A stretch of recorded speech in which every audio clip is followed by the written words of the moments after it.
Thank you very much, Mr. Chairman, and I thank you for holding the hearing. I will have no questions for Mr. Dodaro, but I do want to thank him so much for the work he and his team do on behalf of the American people in helping us figure out ways to be more efficient and find the waste, fraud, and abuse. And I appreciate your comments just now. Since coming to Congress, I've fought for transparency and accountability in federal spending. And with trillions of dollars of COVID aid spent over such a short period of time, it's imperative we closely watch where and how that money was spent. And I think you've given us some more ideas. It's likely something we're going to have to track for a long time. But Mr. Horowitz, I have questions for you. Can you speak to the need for the Pandemic Response Accountability Committee, or PRAC, is and its importance?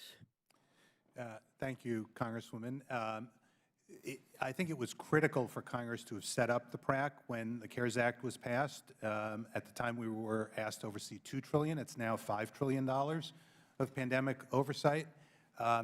And what it did was it brought the Inspector General community together to coordinate oversight. We created a data analytics platform to do the kind of work that resulted in our fraud alert last week, and you gave us hiring authority to bring on great data scientists, great team that has enabled us to do this work. We got it up and running, and we moved forward, and as a result, we've been able to coordinate more closely with not only our IG partners, but with the GAO and with state and local auditors.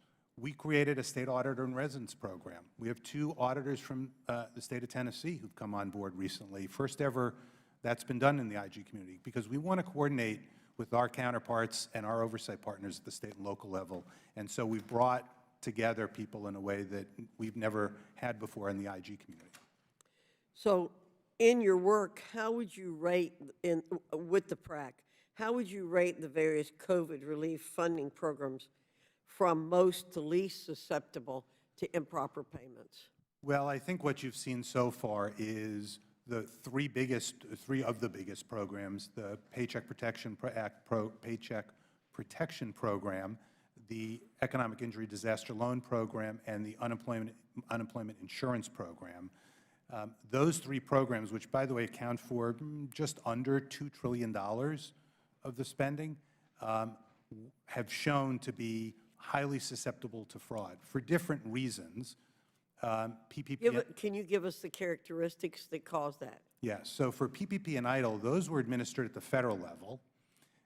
And the problem there was the desire to simply get the money out as quickly as possible without taking not an unreasonable amount of time, but an appropriate amount of time to make sure that they were sending the money to the right people.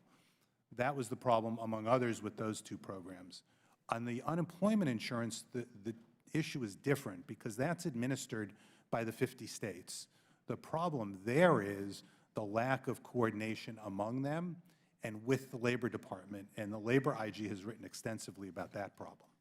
So we have some recommendations on what to do in that area. A number of recommendations. Good. And I'd be happy to send them up to you. Absolutely. Since the Labor Department's in the jurisdiction of the Education and Workforce Committee, I'm anxious to see those.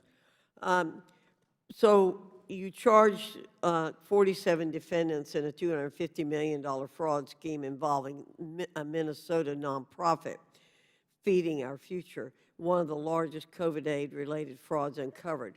What, if any, indicators were there of this sort of fraud, and could it have been stopped earlier?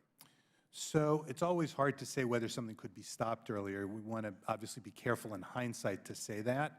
But had there been, on these various programs, pre-clear or pre-review of an applicant's, first of all, whether it was a legal entity, did it really exist? Was the email address coming from overseas? Was it from an IP address, coming from overseas? As we just reported on, did names, date of births, and Social Security numbers match what's in SSA, Social Security Administration's records? That's an easy check. Were they on a do-not-pay list? There were multiple steps that could have been taken in many of these instances that could have, at a minimum, paused, hit the pause button, take a second look to make sure they're eligible. Mr. Chairman, I know my time's up, but I'd like to make one quick comment. I'm really concerned about what Mr. Horowitz said about the 2016 bill being passed on how to prevent fraud, and the agencies were slow to implement. We have got to get to the root of these kinds of things and say to these agencies, and fire people if they don't do things they're supposed to do. That is our biggest problem in the federal government. Nobody can be held accountable. Thank you. I yield back. Thank you. Chair recognizes Mr.